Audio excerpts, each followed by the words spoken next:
The sun was setting on planet Virion 6. The orange sky turned red as the twin moons rose slowly. Jack Ward, a human engineer, stood outside his small metal shelter in the desert, looking at the horizon. The wind was dry, the sand cold. He lived alone. For the last 4 years, no one had come this far.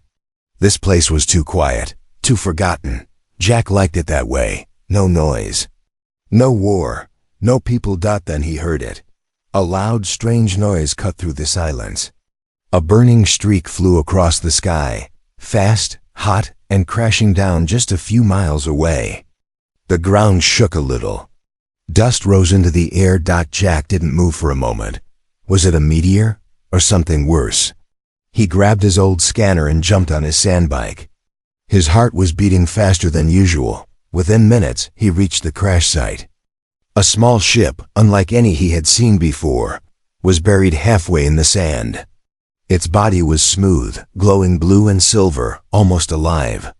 The air around it smelled strange, like ozone and metal. Jack moved closer, carefully. There was no movement. No sound. Then he saw her, lying beside the wreck, half covered in sand. Was a woman, or something that looked like a woman. Her skin was silver, her hair white like snow. Her body was thin, fragile, but beautiful in an alien way. She was breathing. Barely. Jack knelt beside her. Her lips were moving, trying to say something. Breed me, or banish me. She whispered, her voice dry like the wind. Jack froze. What did she just say? He looked at her again. Her eyes were closed, her chest rising and falling weakly. She needed help. Now he picked her up in his arms. She was light, too light. Her skin felt cold, almost like glass. Jack didn't understand what she said, but he couldn't leave her here. Without another word, he drove back to his shelter. Inside his shelter, Jack laid her on the small bed in the corner. He started checking her vitals with his old medkit. Her heartbeat was weak, body temperature low. He gave her water, applied a stim patch, and covered her with a heat blanket. She didn't wake up. Jack sat beside her, watching her silently. He didn't know what kind of creature she was, or why she said those strange words. He didn't even know if she was dangerous, but something inside him said she didn't come to hurt him. Hours passed. Night fell. Stars filled the sky. Jack stayed up, listening to the wind outside. Then suddenly, she moved. The woman opened her eyes. Bright, glowing eyes, violet and gold, unlike anything Jack had ever seen. She looked at him. Not with fear, not with confusion, but with recognition. She whispered, softly, clearly, Jack. Jack's eyes widened. He never told her his name. He stood up fast, backing away a step. How do you know my name? He asked, voice firm. She didn't answer. She just looked at him, eyes full of something strange. Not anger, not fear, something deeper. I saw you. In my dreams, she said. Jack shook his head. You must be confused. You crashed here only a few hours ago. I don't know you. The alien woman sat up slowly. Her body trembled, but she stayed upright. My name is Era, she said. I am, the last of my tribe. Jack looked at her. What tribe? She looked out the window, where the moons were rising. My people live in the void. We move from star to star. If a woman cannot give life, she is sent away. I failed. They sent me here to find a human. Jack was silent. And those words you said? He asked. Breed me or banish me. Era nodded slowly. It is the law. If I am not taken, I must be destroyed. Jack looked at her. He didn't understand all of it, but he understood enough. She was alone. Just like him. He turned away, confused, unsure what to believe. Then he asked, almost in a whisper, Why me? Era looked at him, eyes glowing softly.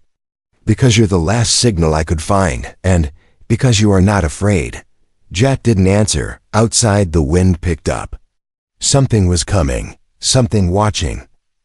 Jack Ward didn't sleep that night. He just sat in the corner of the room, his back against the wall, a silent blaster resting on his lap. The alien woman, Era, was still in his bed, her silver skin glowing under the dim light, her chest rising slowly with every breath. He couldn't stop thinking about her words. Breed me or banish me. What kind of people send their women away like that? And how did she know his name? As dawn broke, Jack stood up and made strong black coffee, the only luxury he allowed himself in the desert. He turned and saw her sitting now, awake, quiet, watching him with those glowing eyes. Neither of them spoke. Then in a calm voice she asked, "Why didn't you banish me?" Jack didn't look at her. "Because I'm not like your people," he said.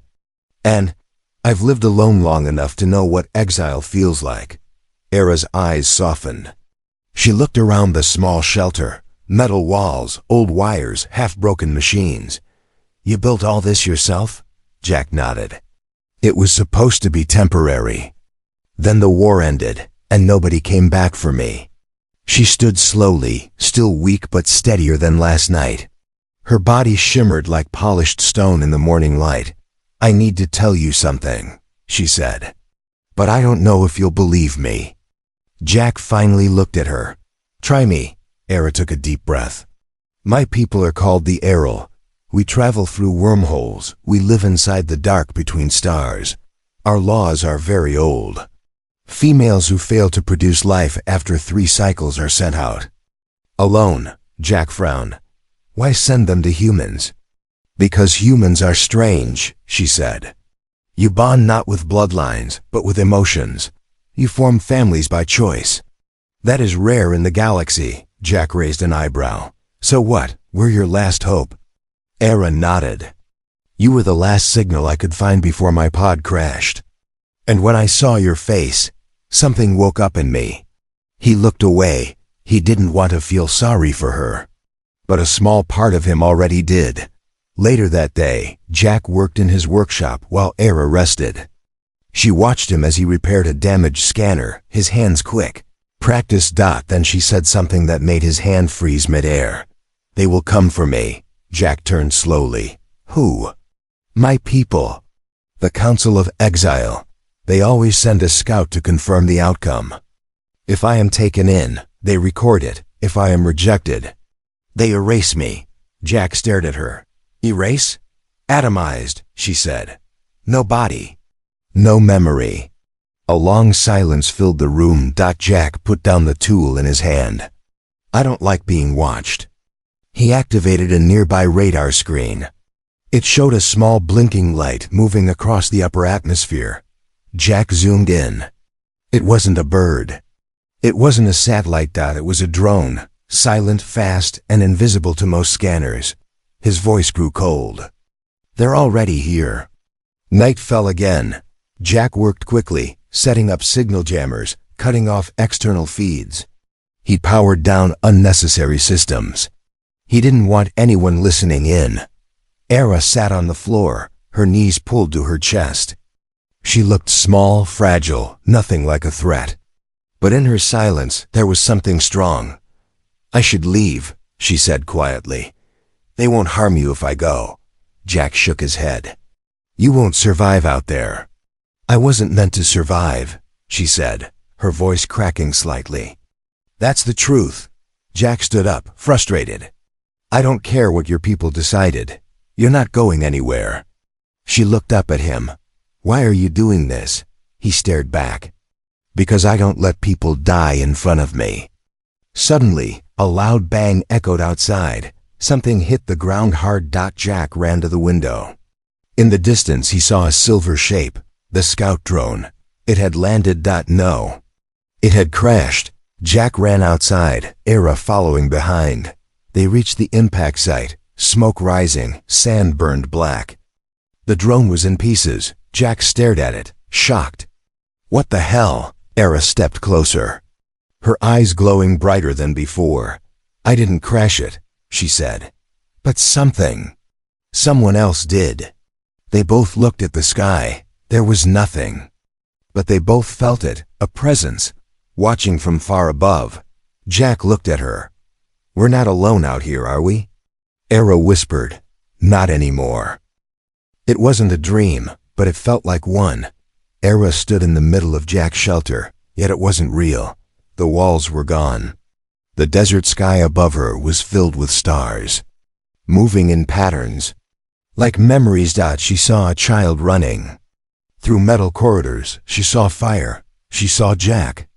Younger, angrier, screaming as a ship left him behind. Then her eyes snapped open. She was back in Jack's bed, breathing hard, her heart racing. She had seen his past, but Jack was human. She wasn't supposed to do that. Across the room, Jack sat by a broken console, his back turned. He didn't know she'd seen it. Not yet. By morning, the sky had turned dark gray. A dust storm was coming. Jack sealed the shelter doors and checked the defense grid. His face was tired, but focused. Era sat at the edge of the table, watching him silently. "Why did you leave Earth?" she asked softly. Jack paused. Then, without looking at her, said, "I didn't leave. They left me." Era nodded slowly. "I saw pain, fire. Were you in a war?" Jack turned, finally meeting her eyes. "I was a soldier. I followed orders. Then the war ended. They forgot me." She looked down. "I was supposed to be a leader until I failed the tests." Jack's expression changed. For the first time, they understood each other in silence. Later, Ira explored the shelters. Storage room. She touched the cold metal of Jack's old armor, a faded logo on the chest. EHC, Earth Human Command. She turned, saw a broken photo frame. A woman, smiling, human. Was she your mate? Era asked quietly. Jack walked in. Behind her. No, just someone I once wanted to protect. She didn't survive. I'm sorry. He looked at Ira. Why are you really here? She didn't answer right away. Then she stepped closer and said, There's something inside me. A signal. My people implanted it before sending me here. It activates if I bond with anyone, or if I die. Jack's face hardened. So you're a target either way, Era nodded. And now? So are you. Suddenly, a sharp alarm rang through the shelter. Jack ran to the console. An unknown transmission was detected. Low band frequency. Not human. Not hers either. He clicked a few keys. The message repeated in a broken alien dialect. Era moved beside him. That's not Aero language. Jack zoomed into the signal origin. It was coming from deep underground. Not far from them. They geared up. Jack took his blaster. Era grabbed a portable scanner. They followed the signal to a rocky ridge a mile away. The storm was growing stronger. Wind like knives. They reached the location. A strange metal hatch was buried under years of sand. Jack wiped the dirt away and pulled it open. A dark tunnel led down into silence. After you, Jack said dryly. Era smirked faintly. Brave of you. The tunnel was cold and old, rusted pipes. Flickering lights. This wasn't alien. This was human tech, pre-war. Forgotten. At the end of the tunnel, they found a room, dusty, dead, but something still pulsed at its center. Black cube floated above a pedestal, glowing dim blue. Jack approached slowly. Then a voice echoed from the cube. Jack Ward, clearance accepted. He froze. Era stepped back. It knows you. I built this. During the war, Jack whispered. I don't remember activating it. The cube changed color. Images flickered, war zones, ships, classified experiments. One word appeared. Project Seedlink, Era gasped. That's the genetic bridge. My people feared this. Jack turned to her, confused. What do you mean? She touched the cube. It pulsed. Your people tried to make life that could survive anywhere, blend into any species. She looked at Jack. You weren't just a soldier. You were part of the experiment. The truth hit Jack like a hammer. His forgotten past. The strange things he survived. The reason Era's biology synced with his. They weren't random. They were planned. And now, Someone else had reactivated the plan. As they climbed back to the surface, Era looked at him carefully. You were never just a human, Jack. That's why they left you behind. Jack stared at the storm-filled sky. If that's true, then I need to know who's still playing this game. The wind howled louder. In the far distance, something flew across the clouds. Dark, silent, and not of this world. Jack tightened his grip on his blaster. Looks like we're out of time. Asterisk transmission log. Errol High Council. Priority Red recipient. Scout Unit 7, a subject Ara Vin has broken exile protocol. She has bonded with human asset number 411, Jack Ward. Retrieval is no longer priority. Containment is authorized. Lethal force permitted. The message ends. A cold silence follows. Above a dead moon orbiting Virion 6. A black ship changes course, silent, cloaked, and hungry. Jack couldn't sleep. He stood outside the shelter, helmet on, watching the stars vanish behind the rolling dust storm. Lightning cracked across the sky, painting the clouds in short flashes. Inside, Era slept, or pretended to. Jack's mind was spinning. That cube, Project Seedlink, changed everything. His memories, his identity, even his biology. Was he still human? Why did Era's DNA respond to his? He looked down at his hands. They looked the same. But now, they felt like someone else's. Behind him, the door slid open. Era stepped out, wrapped in a gray blanket, her silver skin catching the stormlight. Her hair blew gently in the wind. You're thinking too loud, she said softly. Jack gave a dry smile. You always read people's thoughts? No, only yours, and only now. He turned to face her. Why me? She walked closer, stopping just a foot away. Because I wasn't supposed to bond, not like this, not with feeling. She reached for his chest, right where his heart beat. I was supposed to follow duty, to test, to leave. Jack looked into her strange golden eyes, and now she hesitated. Then whispered, Now I don't want to leave. The storm grew louder. They stood in silence. Then Jack's wrist scanner beeped. A new signal, unregistered, fast, approaching from orbit. Era's face changed. That's not my people. That's something else. Jack sprinted inside. Pulled up the system logs. One incoming vessel. Cloaked. Landing far too close.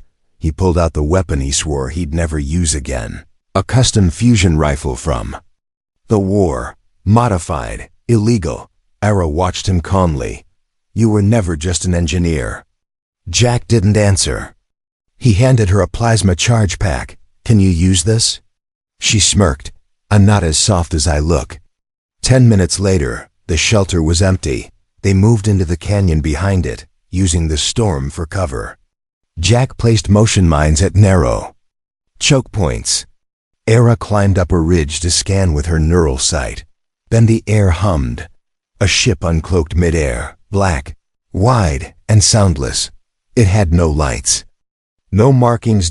It landed near Jack's home, crushing rock and metal beneath it. A hatch opened. Two tall figures stepped out. Not Errol, not human. They wore armor like glass and shadows. Their heads were smooth, no eyes, no mouths. Just long, flickering necks that shimmered like fluid. Era whispered in Jack's ear, harvesters. Jack had heard rumors. Machines that devoured life forms for their DNA, built by an ancient race. Extinct now, but their tools survived. What do they want? He asked. Era swallowed hard. Me, and now you too. Jack didn't hesitate. Raised the fusion rifle and fired. The first harvester exploded in a burst of white light. The second turned and launched a wave of energy. Jack ducked, barely. Era screamed something in her language and launched herself from the ridge. Blades formed from pure energy in her hands. The battle was brutal. Fast. Silent. When it ended, one harvester lay burning.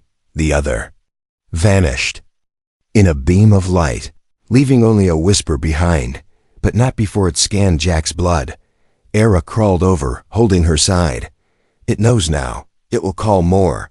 Jack helped her up. Then we run. Era looked at him, pain in her eyes. No, if we run, they'll follow. But if we finish what your kind started, Project Seedlink? Jack asked. She nodded. We bond completely, mind and body. If we do, our DNA becomes unreadable to them. Hidden, untraceable. Jack stepped back. You mean, yes, she said. I mean what I said the first day. She took his hand. Breed me or banish me. But this time, her voice wasn't desperate. It was certain. And Jack knew it wasn't just about saving her. It was about saving himself. The harvester ship hums like a breathing beast. It begins to descend again, but not alone. 2 more cloaked ships follow it silently, like sharks behind blood. Far below, in the desert caves beneath Jack's shelter, a small fire flickers. Lies half awake, shirt open, his skin bruised from battle. Beside him, Aura presses her palm gently against his ribs. A faint blue light pulses under her hand, healing him slowly. Their eyes meet. Why didn't you tell me you were bleeding? She asks. Jack smirks weakly. Didn't want to look soft in front of the alien warrior girl. Era chuckles, a real laugh, warm and rare. Then her face turns serious. They're coming again. In greater numbers. Jack looks up at the cave ceiling. How long do we have? Maybe hours. He closes his eyes for a moment. We need a better plan. She nods. Then after a pause says, I've made my decision about the bond. Jack opens one eye. Yeah? Era takes his hand and places it on her chest, just over her heart. When we complete it, I won't just share my body. I'll share my mind. You'll see everything. My fears, my memories, my failures. Jack is quiet. I've seen enough, he says, and I still want to know more. Later, deep in the canyon, Jack opens a locked panel hidden in the rocks. Inside it is a Forbiddance prototype, an energy amplifier connected to a neurocore, a leftover from Project Seedlink. This was supposed to bridge DNA during deep space breeding trials, Jack says. But it was banned, too unpredictable. Aura steps forward. It's what we need. He looks at her. If we do this, you'll carry something part human, part you, part something else. She nods. I don't care what the council says. Anymore, I want to live. Even if what I become is something new. They activate the core. The machine hums. Jack sits, shirtless, wired to the amplifier. Era steps in front of him, silver body lit by the device's glow. She leans down. Forehead to forehead. Heart to heart. The machine pulses. Their breath sync stop. Their minds touch. And suddenly, Jack is falling into her memories. A giant glowing ship, voices and colors.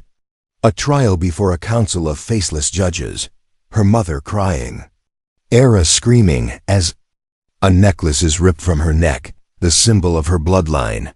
Jack feels the shame, the exile, the freezing loneliness of space. Then he sees himself. Through her eyes. A signal. A face on a screen. His voice, his hands. The moment he lifted her from the sand, Era's voice speaks in his mind. You didn't know me, but you chose me. And Jack answers in silence. I didn't choose you. I just stopped being afraid. The machine flashes one final time. Then silence.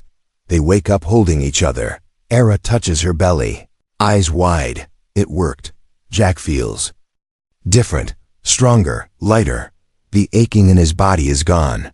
But then a new alarm blares, loud and sharp. 3 incoming ships. Not human. Not Errol, not friendly. Jack grabs his rifle. Era stands. Something glowing faintly under her skin now. They're here for the blood we share, she says. But now that blood is not just Errol or human.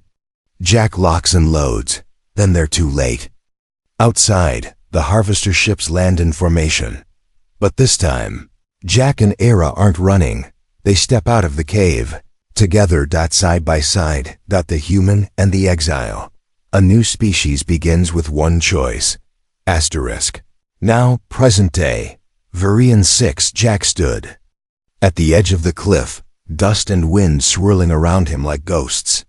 In the valley below, 3 black harvester ships glowed faintly under the dying sun. Behind him, Era stood silent, her hands shaking, though her voice was steady. "They'll kill us both," she said. "They don't want peace. They want purity." Jack looked back at her. No one's ever been pure. Not really, just afraid. In the shelter's shadows, Jack opened a dusty box. Inside, a folded earth flag, cracked dog tags, and a final recording. From his old unit, their last stand, he listened as voices echoed. "Don't run, Jack. If they erase memory, we become myth. But if we stand, we become history." He shut it off. Time to decide what kind of story he wanted to leave behind. Era opened her hand, revealing a small living crystal from her homeworld. It pulsed softly in her palm. "This is what I was supposed to give them. Proof of bonding. Permission to return." Jack stared at it. "So you can go back?" She nodded. "If I surrender, if I give them this, if I leave you behind." He looked at her, quiet. "And will you?" Era looked at the crystal. Then at him. Then, slowly, she crushed it in her palm. Light burst out, then vanished. "No," she said. "I've been exiled once. I won't exile myself again." Moments later, the sky cracked open. The harvester leader descended, 10 feet tall, fluid armor, a face of mirrored metal. "No eyes, no soul." It spoke in many voices at once. "The hybrid seed is unapproved. The human is obsolete. The exile disobeyed. Eradicate." Jack raised his rifle. Era stepped beside him, glowing now, something inside her awake, ancient, not just Eero. She reached out. Jack took her hand. They moved as one. The battle wasn't fair, but it was beautiful. Jack fought like a soldier who had nothing left to prove. Calm, fast, focused. A IRA floated, moving through energy blasts like liquid light. Her form bent physics. She wasn't just a survivor anymore. She was becoming. The sky lit up with fire.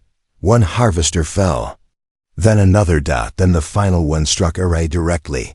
A pulse meant to erase minds. She screamed, but didn't fall. She bent. Then changed. Era's skin cracked like ice, and from within came a new form, silver and gold. Her eyes filled with stars. Jack watched in awe as she stood taller now. Her voice layered. "You wanted purity," she said. "But evolution was always messy." She raised her hand, and the harvester froze. It twisted and shattered. The battle ended in silence. No ships. No enemies. Just wind. Jack fell to his knees, exhausted. Era walked over, glowing gently, her form settling again, back to the woman he knew, but different. Stronger. He looked up at her. What are you now?" She smiled gently. "Free." Night fell. They sat by the cliff, watching the stars appear. Era leaned into him. "There's one more step," she said. Jack turned. "What's that?" "We name it," she whispered. He looked confused. "The blood we now share. The child I carry, the life we built from exile." Jack took her hand. "What do we name it?" She smiled. "Hope. No stars, no light. Just breath. Slow, calm, alive. That's how it begins." A child sat inside a derelict ship, her feet dangling above a broken control panel. She hummed softly, drawing circles in the dust with her finger. Outside, the desert stretched.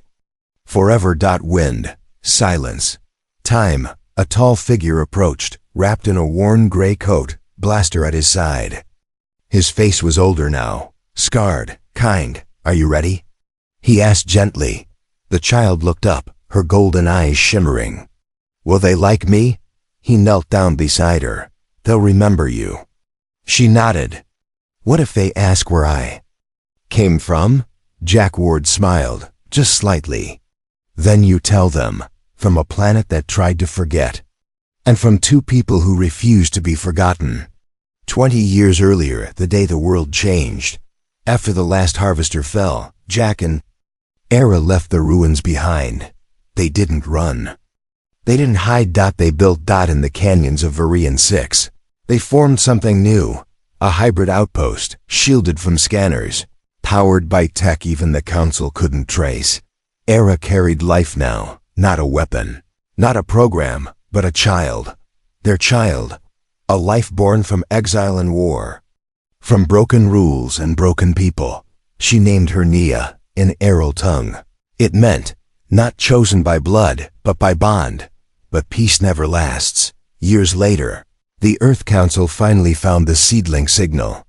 Ships came, scientists, officers. They called it an anomaly. They called her the proof. They wanted to separate Era and Jack, study the child. The Council offered safety, power, citizenship. Jack said no. Era said only, if you didn't make her, you don't get to name her future. And so they ran again, not out of fear, but for freedom. Now, present day, the child, now 12, walks into the old shelter, still dusty, still humming quietly. Era is there, watching the desert storm roll in. Her silver hair glows under the moonlight. You'll leave soon, Ara says softly. Nia nods. The beacon's ready. Earth sent a peaceful request. They want to meet me, just me. Will you go? I think I must, Nia says. If I don't show them what we became, they'll keep fearing what we are. Era touches her daughter's face. You are both of us. But you owe nothing to either. I know, Nia whispers. That's why I'm strong. At the launch hill, Jack helps her into the pod. It's old. Repaired a dozen times. But it flies.